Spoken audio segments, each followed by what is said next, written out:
The Ministry of Tourism says the local industry has not yet felt any negative effects from the threat of the coronavirus. However, it's bracing for any external shocks. Reports are that global air travel has declined because of the fear of the deadly virus. But as the Tourism Minister explains, arrivals have increased in January compared to last year. Here's my colleague Jamaica Maitland with our lead story. Bracing for impact. That's how Minister of Tourism Edmund Bartlett is describing the approach of the government in anticipation of any external shocks caused by the coronavirus. We can't pretend to be totally out of the woods because the world is today far more hyper-connected than it ever was, and the ability to transmit virus from one place to the other is enormous.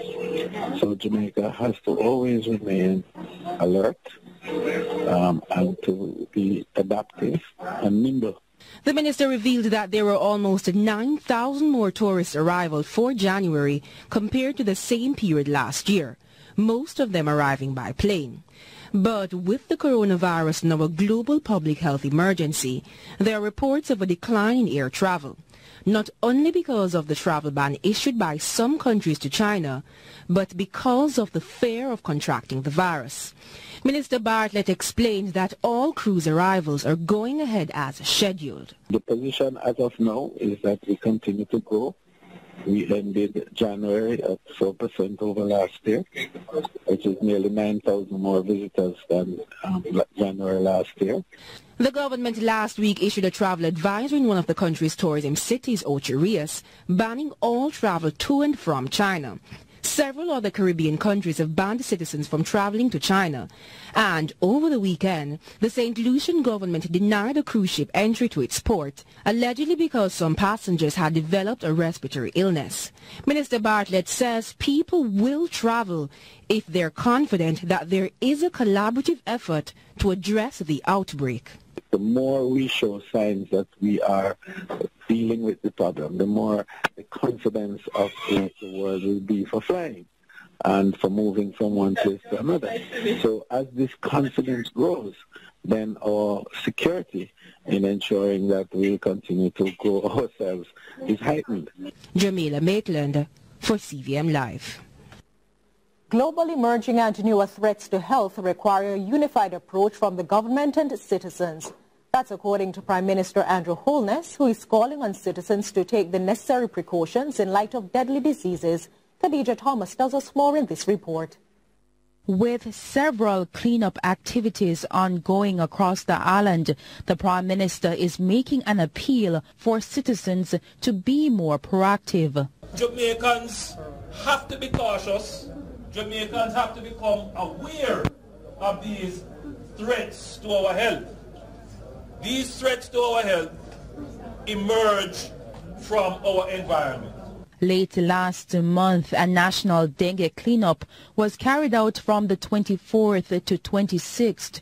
During this period, several areas were searched for mosquitoes and breeding sites which were destroyed. Approximately 158 communities were identified as being in need of urgent action, and various groups carried out cleanup operations in those communities.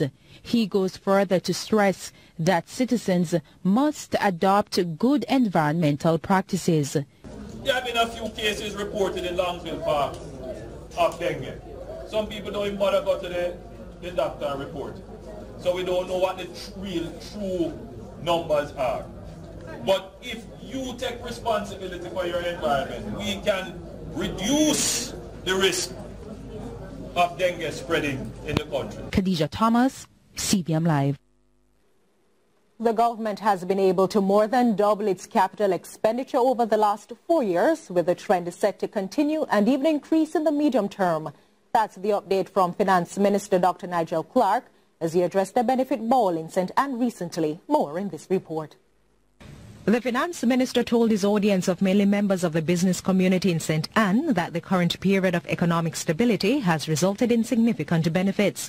He said capital expenditure, which is now 3% of GDP, has grown at a faster pace than inflation. He says this is simply because the country is now paying down more on its debt. The increased fiscal space means the government was able to more than double its spend on infrastructure works from $30 billion in 2015-2016 to $72 billion in this fiscal year. He says the Ministry of National Security has been a big beneficiary of the increased fiscal space. The capital expenditure that we've been able to put in national security over the last 4 years, listen to this carefully, is 4 times the capex deployed to national security over the previous 4 years. And the recent move by international ratings agency Fitch to upgrade Jamaica's credit outlook from stable to positive on expectation that the country will continue to reduce its debt would certainly be welcome news for the minister, who at the time of speaking heralded similar upgrades by credit ratings agencies Standard & Poor's and Moody's. For the finance minister, there were other signs of a boom in the economy. There was a time when you'd look through all of Kingston and you wouldn't see a single crane. Now you look that way, there's a crane. You look that way, there's a crane. Crane in the north, in the south, in the east, and in the west. And it has become clear that the Holness administration, which is getting itself election ready, will be using the country's economic performance to woo voters. The finance minister was not bashful. I want you to use this opportunity, this unprecedented economic opportunity, and grow and expand your business with confidence in the future. Employ people with confidence. And when that time comes, make sure that you tell your neighbor one good term deserves another. Mining Robert Montague is urging the Transport Authority to change its approach in how it conducts business. He adds that doing business the same way is not customer-friendly. Speaking at the official opening ceremony of the Transport Authority's renovated Northern Regional Office in St. Mary, the Transport Minister announced that very soon the hassle many motorists face when renewing their license will be over. We cannot be renewing a man's license who we know for the last 30 years. And every year in come, we treat him like we just know him. The Minister of Transport and Mining, Robert Montague, adds that only new motorists should have to endure this hassle. He says checks can be made on long-standing motorists every 3 to 5 years in a bid to make the renewal of licenses easier for motorists. Montague has asked the Transport Authority to develop an online renewal application. We have also initiated and we're waiting on the law to be amended where the renewal don't have to be done in April, but it can be done in the month of your birthday. Montague describes the existing process as ridiculous. He anticipates further amendments to the Transport Authority Act. We're going to amend the section, Uncle Stan, that says the Transport Authority and the officer from the JCF, the law says may seize if you are running contrary. But the officers don't see the word may. Them just seize if you're running contrary.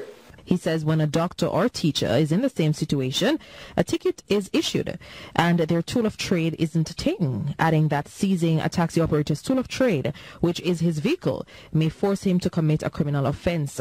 Montague is also sending a warning to workers of wrecker companies. Who is charging all kind of fee that they make? You better stop it. It has to stop. You're not going to be a burden upon poor people back.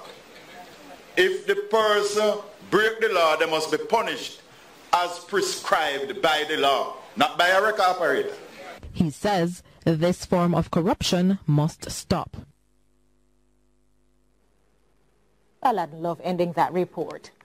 The 65th staging of the Hague Agricultural and Industrial Show will get underway this month in Falmouth, Trelawney.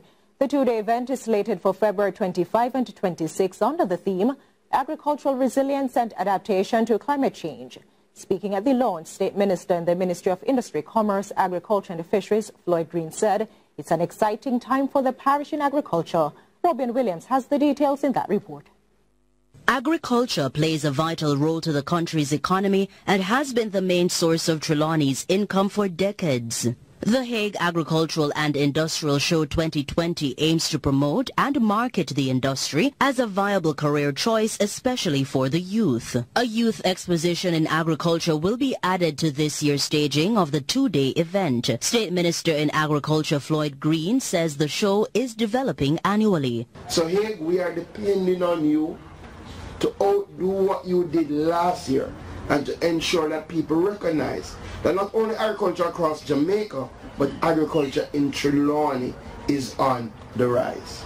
In addition to several new hotels and resorts, a number of agricultural projects are being streamlined for Trelawney, one of which is a massive investment in bamboo. The investment is priced at about US $280 million. And it will see the establishment of a bamboo farm on about 2,000 acres. A brand new company, a Jamaican company, coming to the space that will help us, especially in relation to our environmentally friendly initiatives to reduce the use of plastics and styrofoam, and will help in the creation of employment. An agricultural assistant program is expected to be launched in March to aid in the farming sector.